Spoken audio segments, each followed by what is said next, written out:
buenos días, amados hermanos, amigos que nos escuchan. Muy buenos días a todos ustedes.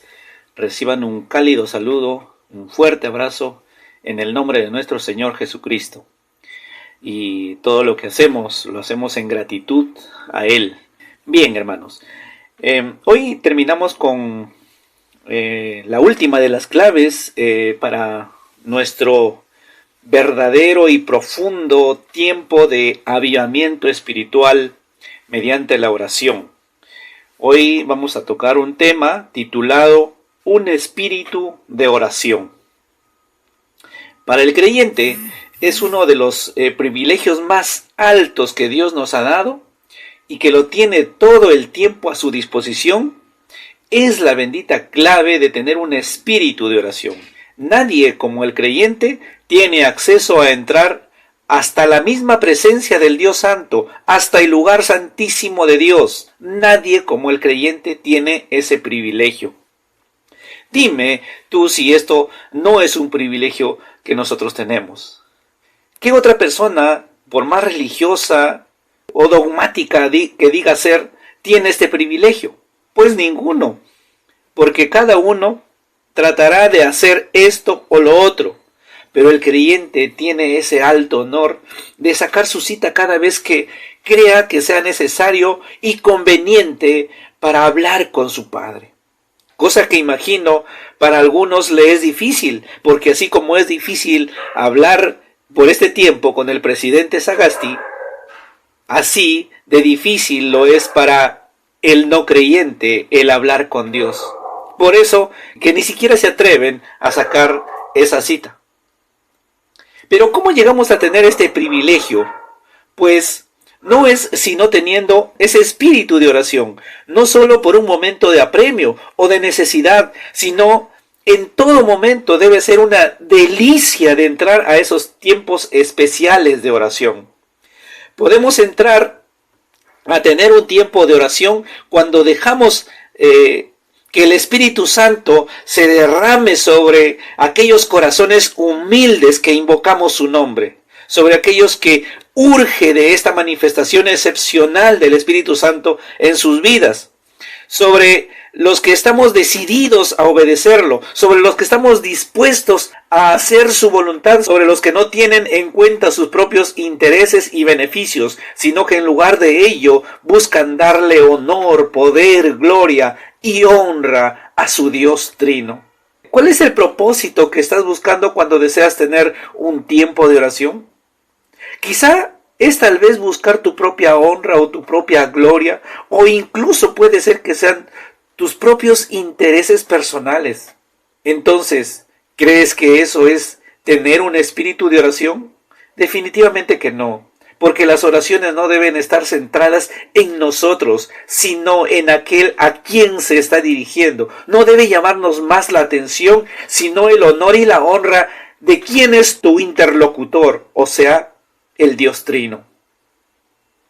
Pero llegamos a esto cuando volvemos a las Escrituras y nos encontramos, como por ejemplo, en el libro de los Hechos, encontramos regadas como perlas estratégicamente colocadas el espíritu de oración que la iglesia del Señor mantuvo mientras Dios obraba cosas portentosas.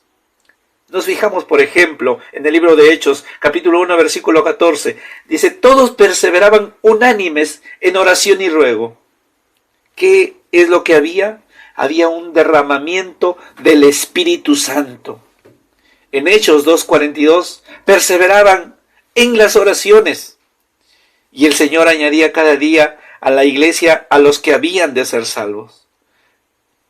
Hechos 4:24, la iglesia está alzando la voz unánime al Señor.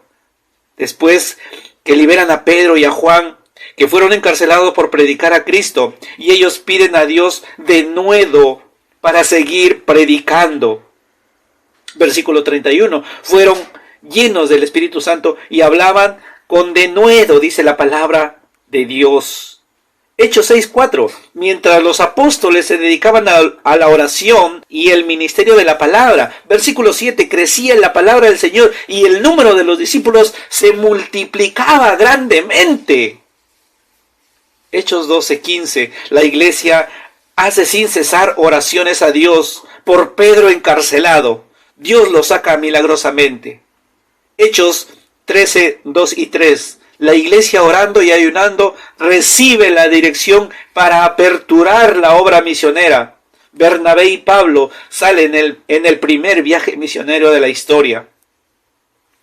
Mirar a esta iglesia nuevo testamentaria y mirar las iglesias de nuestros días, no nos caracterizamos precisamente por la vida de oración. ¿Qué nos ha ocurrido? ¿Qué ha ahogado el espíritu de la oración en nosotros? ¿En qué mentira hemos caído que nos ha llevado a no darle a la oración la importancia de vida y el lugar adecuado? Estamos gravemente enceguecidos porque no vemos en las Escrituras que la oración o los procesos de oración precedían ciertos moveres de Dios. Claro, queremos vidas transformadas sin batallar en la oración. Queremos matrimonios transformados sin batallar en la oración. Queremos hijos transformados sin batallar en la oración. Queremos iglesias diferentes y transformadas sin batallar en la oración. Queremos un mundo diferente sin batallar en la oración. Queremos vencer el pecado, Satanás y nuestra propia carne sin batallar en la oración.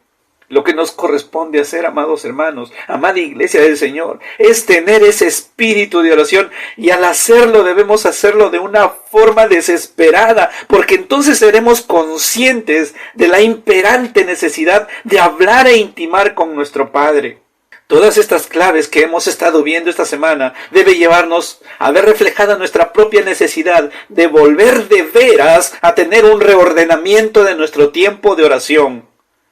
Mi pregunta sería, ¿cuántos de los redimidos están dispuestos a tomar este paso de fe y de obediencia al Señor?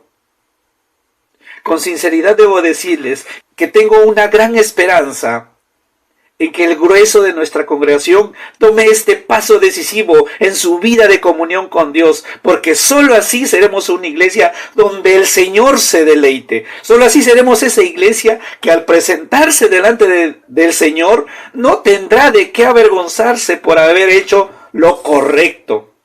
Insisto una vez más en invitarte a ti, amigo, hermano, creyente del Señor, que aún estás siendo solamente oidor por este tiempo, para que tomes el siguiente paso de ser hacedor de la palabra.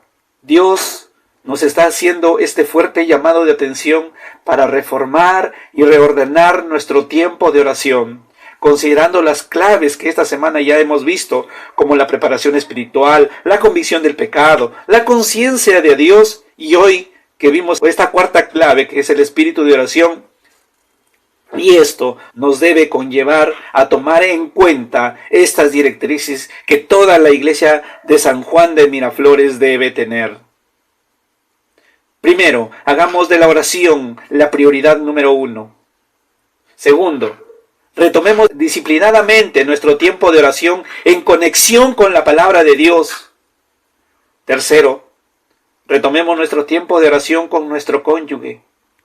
Cuarto, retomemos nuestro tiempo de oración con la familia.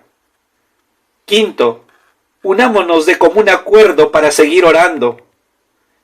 Y sexto, si el Señor le llama a un momento específico de oración, no le digamos que no. Dios nos ayude. Confío en Él, porque lo que Él inició, la perfeccionará hasta el día de su venida. Bendiciones, amada iglesia.